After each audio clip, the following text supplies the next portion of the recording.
Hello everyone and welcome back to my channel, Edmond Mendaros, and for today's quick tutorial guys, and I'm going to show you on how to resolve NATSH.exe applications error in Windows 11 with the error message. The applications was unable to start correctly with the error code 0xC0000142. Click OK to close the applications. So, applications errors in Windows can occur when certain programs and processes fail to start or execute correctly.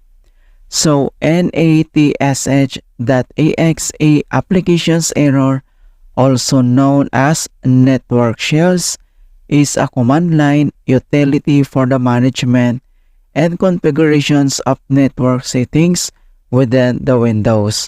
Kung paano ba natin ito i-fix, and without further ado, and let's go ahead. So, all you have to do is to open up on a search menu, and dito sa search for apps, so kailangan mo lang i-type dito yung apps, and then kailangan mo lang mag-right click and select mo lang dito yung app settings. So, dito lang sa app settings, ang next step ay kailangan mo lang mag-scroll down. And then, dito lang sa reset, so kailangan lang natin itong i-click dito yung repair. So, if this app isn't working right, we can try to repair it. So, i-click mo lang dito yung repair and wait natin na ma-complete yung repair process. And then, next step, so kailangan mo lang i-click dito yung reset. And this will permanently delete the app's data on this device, including your preferences and sign-in details. So, kailangan mo lang i-click dito yung reset and wait natin na ma-complete yung reset process. Ayan.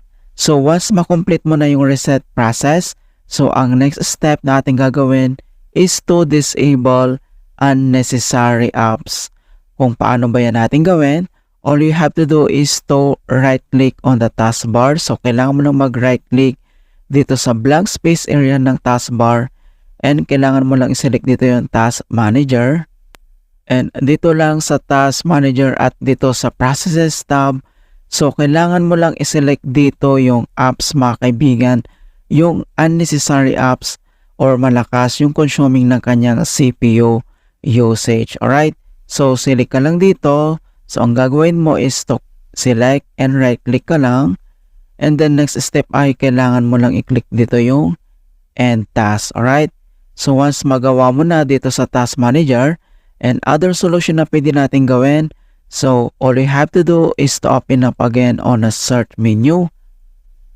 And dito lang sa search for app, so kailangan mo lang i-type dito yung CMD or ito yung tinatawag na command prompt, and then kailangan mo lang mag-right-click. And select mo lang dito yung Run as Administrator. If you receive user account control, and i-click mo lang dito yung Yes. And dito lang sa Administrator command prompt, ay kailangan lang natin i-enter yung command keyword na sfc /scan now. So in all small letter lahat, and then yung /scan now ay one word yan, and press mo lang yung enter. And beginning system scan. This process will take some time. Beginning verification space of system scan. So dito ay kailangan lang hintay na makomplete ang verifications into 100%. And verifications 100% complete. And next command keyword na kailangan natin i-enter ay enter lang natin ang command keyword na dsm space / online space / cleanup dash image space / restore health. So, copy lang natin yan. And then, dito ay kailangan lang i-paste. So, pwede mong gamitin yung keyboard shortcut na Ctrl+B and press mo lang yung enter. And then, deployment, image, and servicings management tool. So, dito ay kailangan lang hintay na makomplete ang verifications into 100%. And the restore operations completed successfully.